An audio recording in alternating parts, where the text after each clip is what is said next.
Welcome back to the third episode of Learn Dota. In this episode we're going to cover trading or trading hits with your opponents. Thanks again to the sponsors and the Patreons for making this series happen, and thanks for being patient. Trading hits is one of the most fundamental aspects of Dota 2 because it happens constantly. It's the strategy of hitting your opponent in the face while they hit you in the face. But before we get to trading, let me explain exactly why trading happens from a strategy standpoint. We've already covered why last hitting is so important. I also covered that denying is important because a denied creep gives far less experience to an enemy in the lane and also gives you some experience. If you get every last hit in a wave and every deny, your opponent will have almost no resources. Your opponents in this lane will have far less levels and far less items to recover with. So with that goal in mind, how do you ensure that your opponent doesn't even get to try to last hit and deny? If they're full health, they can try for last hits, and you probably won't be able to outlast hit them every time. So what you do is harass them.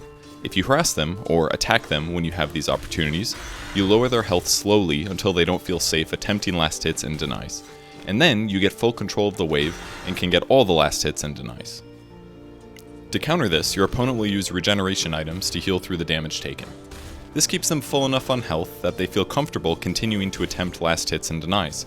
Eventually though, they'll probably run out of regeneration items, which means they're back at problem 1, being out of health, and then they'll have to buy more regen items or go home to the fountain to heal. That means they aren't in lane, and you get full last hits and denies while they're away. Now, everything changes in this equation if trading hits happens. Instead of the Wind Ranger just taking damage and slowly regenerating through the harass, she can also attack the enemy back, which is now trading hits. Wind Ranger attacks the Drow Ranger, and Drow Ranger attacks the Wind Ranger. They both use regeneration items, and they both still attempt for last hits and denies in between trading. Whoever runs out of regeneration items first has to leave the lane to heal, either at a shrine or at the fountain, and the remaining hero gets control of the lane. That's what trading is. It's the exchange of damage with the implicit understanding that both heroes will take damage, but you do it for a purpose, and ideally you trade hits in moments that favor your hero over their hero. One example of good trades happens when you come to lane with more regen than your opponents. Let's say that the Drow Ranger comes to lane with a Tango and a Salve, and Wind Ranger only comes to lane with a Tango. If we add the health gained from the regen items to their HP bars, just for visualization purposes, it's much easier to see just how much more health the Drow has throughout the laning stage. Because Drow has more regen items, she'll want to trade hits whenever possible because the Wind Ranger will run out of regen first. That's the first thing to look for when trading. Who has more regeneration, and can you force them out of lane by trading hits and out-healing their damage? With trading in mind, remember that the large majority of the damage that heroes deal is from right-clicks or attacking. That's because heroes only have access to a few spells that can deal damage, especially at level 1 when you only have one skill. The skills that you do have are limited by things like cooldown of the ability and mana. You can only cast them every once in a while, and eventually you'll be out of mana and can't cast them at all. In fact, those early skills can be pretty underwhelming simply because many heroes deal more damage by attacking 2 to 3 times than they do casting their spell. But that doesn't mean that spells aren't super impactful in trading situations. They are impactful, but they're more supplemental in that they help you attack your opponents more. So for now, we'll talk about trading for the rest of this episode while ignoring spells and fit those in later. So when trading hits, free harassment is obviously ideal. You're spending a little time to attack your opponent, they don't attack you back, and you win a trade. Although free damage is great, you usually don't want to harass like this instead of getting a last hit. Last hits are more important, but harassing an opponent for 1 to 3 attacks instead of getting a deny sounds pretty valuable. But what if both heroes start with similar regen and they both attack each other constantly? Let's use a fake example like 2 of the same heroes at level 1 with no items attacking each other. If they both start attacking at the same time, they'll most likely kill each other with the last thrown attack. If it's the same hero attacking each other, but one of the heroes has a couple creeps with him, then the battle will be one-sided and the trade is bad for the solo hero. They're taking more damage in this trade because it's a hero and some creeps. If it's a 1 hero versus 2 heroes, the trade is really bad because 2 heroes will almost always outdamage 1 hero, and this trade becomes super one-sided in damage. If you find this happening, try to disengage and just chalk it up to a poor but short trade that will lose you some regen advantage. Okay, next up, let's change the heroes to something real, Lich versus Bane, 2 intelligence heroes. Lich here deals 42 to 51 damage at level 1, which is on average 46 damage per attack. If we compare this with Bane, he deals 58 to 64 damage per attack, an average of 61. That's a huge damage advantage at level 1. The other important aspect of damage is how fast your hero attacks. All heroes have something called their base attack time, and the average hero has a BAT of 1.7, including both Lich and Bane. However, there is one other factor that changes your attack speed naturally without items, and that's your agility attribute. Because Bane has a base agility of 23 and Lich 15, that means Bane still attacks a little faster despite having the same BAT as Lich. If they fight each other to the death, Bane wins every time because of superior damage and slightly better attack speed. Just knowing most heroes helps you take good trades, but if you're not very familiar, you can also just click on their hero and check their stats. The little sword shows the damage the hero does on average, so Lich can realize attacking Bane while Bane attacks Lich is a bad trade for him. To make matters worse, Bane has better defense than Lich does. Lich has 560 starting health and 1.4 armor. Bane has a starting health of 614 and armor of 4.7, meaning Bane can take much more damage in the first place than Lich. However, there is a way that Lich can abuse Bane here in a trade. Lich's attack range is 550 units, while Bane's is 400. That means Lich can attack Bane when he's farther away, which means he can get free harassment in, making the trade very good for Lich, free damage. On top of that, we can compare movement speed of the two heroes. Lich has a starting movement speed of 317, and Bane 313. It's a tiny advantage to Lich, but it could still matter. Now, the attack range of Lich to Bane is significant, but not as significant as it is against a melee hero, whose attack range is usually 150 units. Ranged heroes get a huge harassment advantage here because the melee hero simply can't return fire when under attack from a ranged hero. This isn't fun for melees, but there are some upsides. Melee heroes usually have more health at the start of the game than ranged heroes since many melee heroes are strength heroes. They also have much higher damage on average, so fighting close to a ranged hero usually works in their favor. Melee heroes also get better value from some early game items like Stout Shield, Quelling Blade, Orb of Venom, and Phase Boots if they end up purchasing those. The important one in this case is Stout Shield. It has a 50% chance to block 18 damage. For ranged heroes, it's a 50% chance to block 9 damage, so no ranged heroes purchase the item. Meaning, melee heroes can grab the item to help reduce some of the harass that they take from ranged heroes. So wielding the knowledge that melee heroes generally hit harder and can abuse items like Stout Shield, they should run at ranged heroes who are harassing them. What ranged heroes then do is abuse their better range. This is very common in gaming, and it's called kiting. You want to imagine you're the kite, and the melee hero is the human holding your kite. You want to stay away from the holder and continue attacking. They run at you, you turn around and run away. They turn around realizing chasing is futile, you turn around again and continue attacking. This game is pretty common in trading between a melee and a ranged, and even some ranged versus ranged heroes. But probably the most significant advantage of melee heroes when chasing a ranged hero like this is turn rate.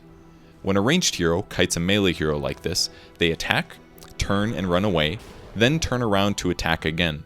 However, in Dota 2, it takes a small amount of time for your hero to turn around, so when a ranged hero runs, turns to attack, and turns again to run away, they spend time turning around 2 times. In the meantime, the melee hero should be running at their opponent the whole time, which gives them a small movement speed advantage because they're constantly chasing. You might even want to try practicing this with a friend in an empty game.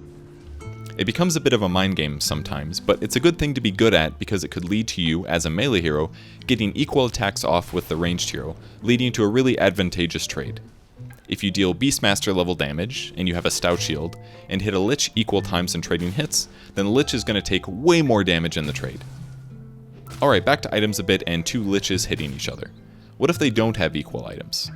Same level, no skills yet, but one Lich has support items to help the team, and the other has a Gloves of Haste for increased attack speed. The Lich with Gloves of Haste will attack way faster, meaning he'll do far more damage in the long run by attacking the Lich. Once support Lich realizes this, he needs to run away or risk dying. If he's very far away from a tower that he can hide under, or an ally who can turn this into a 2v1 trade situation, Lich has to run. What if the carry Lich actually has a Boots of Speed as well as a Gloves of Haste? Well, now he deals more damage, and he's faster than the support Lich. That means while he follows the support Lich, he can get attacks in occasionally while chasing. That means support Lich is on a timer.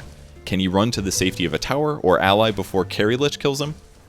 This is one of the reasons I talked about creep equilibrium so much in the last episode. If you get into a trade that isn't favorable, and it's with a hero who has more movement speed than you, the distance to safety largely determines your ability to stay alive in these moments. and even if you stay alive, you lost heavily in the trade. And that brings us to the 3 corners of trading, which I like to call the holy trifecta. The corners of the holy trifecta are damage, defense, and mobility. What the trifecta looks at is how these corners compare with your hero and the hero you're trading with. So each corner should be thought of in relation to the 2 of your heroes. Damage in this case should mean who does more damage between the 2 heroes, and it doesn't just mean right-click damage. It really means something like DPS, or damage per second. It includes damage, attack speed, and spell damage. Defense means health points, armor, damage block from stout shields, heals from regeneration items or skills, etc.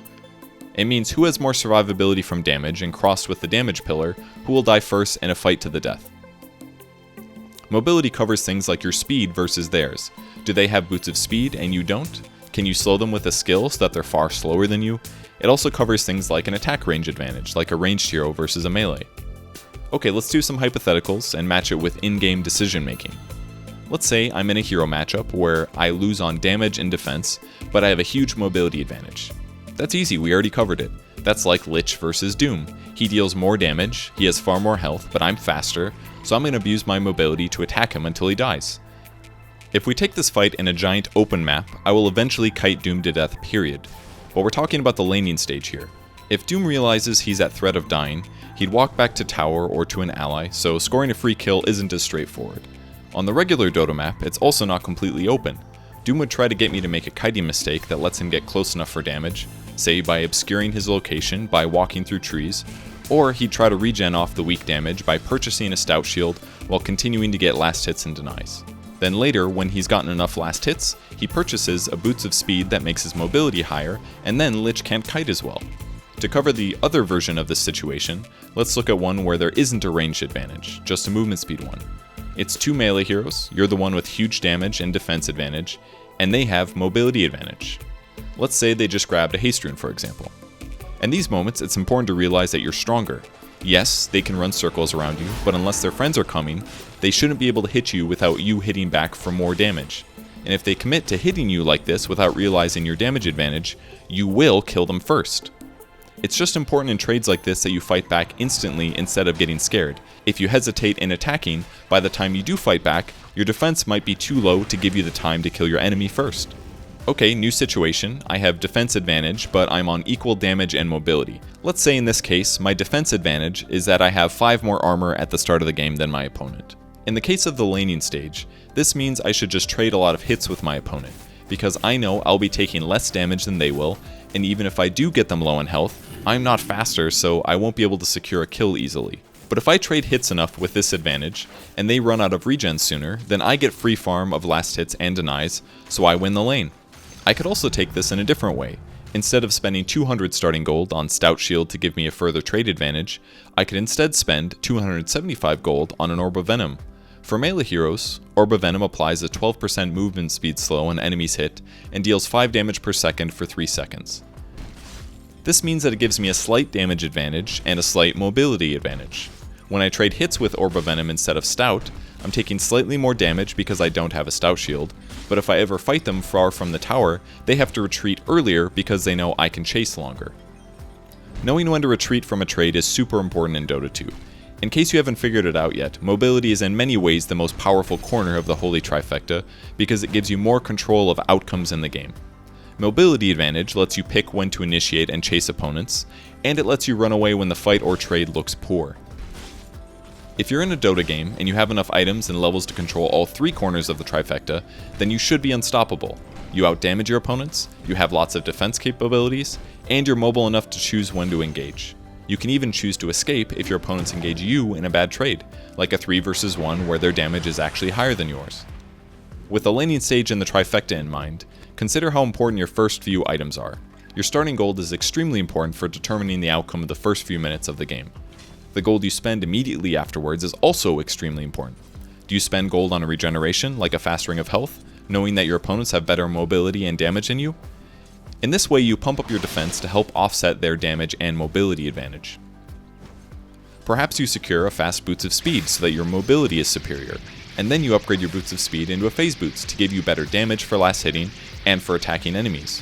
Even better, it also gives you a short speed burst as well to chase or escape enemies. The trifecta is most relevant in the laning stage because heroes are so close to each other in proximity, and gathering resources in other areas on the map isn't likely to be as successful, so keep your mind on the topic of trading and try to make good decisions to catapult you into a strong mid game. I haven't gotten around to including spells when talking about trading just yet, and that's because I wanted to make sure that you really understood the core concepts first. I have lots to say about spell usage in the early game, so I'm going to cover that in another video up next called Trading with Spells. After that though, we'll get back to the Learn Dota series where we cover mechanics in Dota 2. Thanks for watching!